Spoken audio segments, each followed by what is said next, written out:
જય Shri Krishna. Hello friends, તો આજે અમે જવાના છીએ અમારી વાડીએ. તો ચાલો તમને પણ અમારી વાડી બતાવું.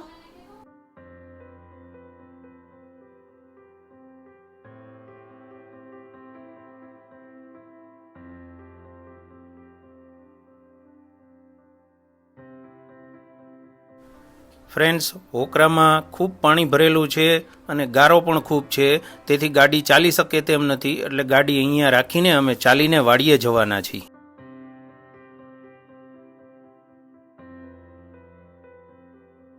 ગાડીમાં પાણી ભરેલું છે અને નીચે કાંકરા છે, તો ચાલવામાં એવી મજા આવે છે કે એક્યુપ્રેશર જેવું કામકાજ થાય છે.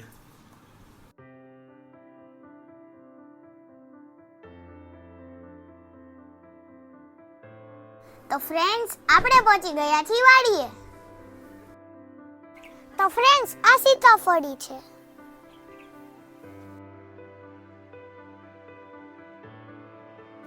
ફ્રેન્ડ્સ, આ લીંબુડી છે.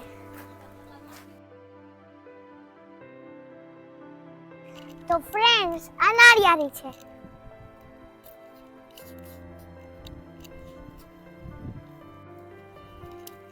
તો ફ્રેન્ડ્સ, આ મગફળી છે.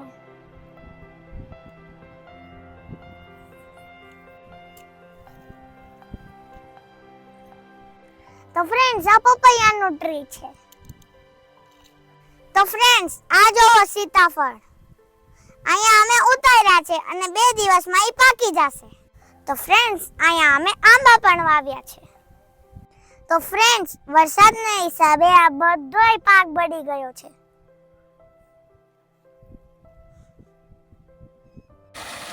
તો ફ્રેન્ડ્સ, આ વરસાદને લીધે આખી વાડી પાણીથી ભરાઈ ગઈ હતી અને દીવાલ પણ તૂટી ગઈ હતી.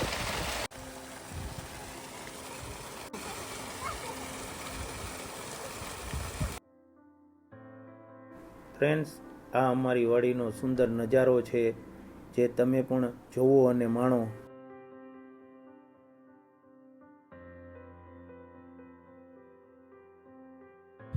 સો ગાઈસ, હવે અમે ઘરે જઈ રહ્યા છીએ. મારા કપડાનો પલળે એટલે પપ્પા મને તેડીને લઈ જાય છે. તો ફ્રેન્ડ્સ, આ હતી અમારી વાડી. જો તમને અમારો વ્લોગ પસંદ આવ્યો હોય તો અમારા વ્લોગને લાઈક, શેર, કોમેન્ટ અને સબસ્ક્રાઇબ કરજો. જય શ્રી કૃષ્ણ.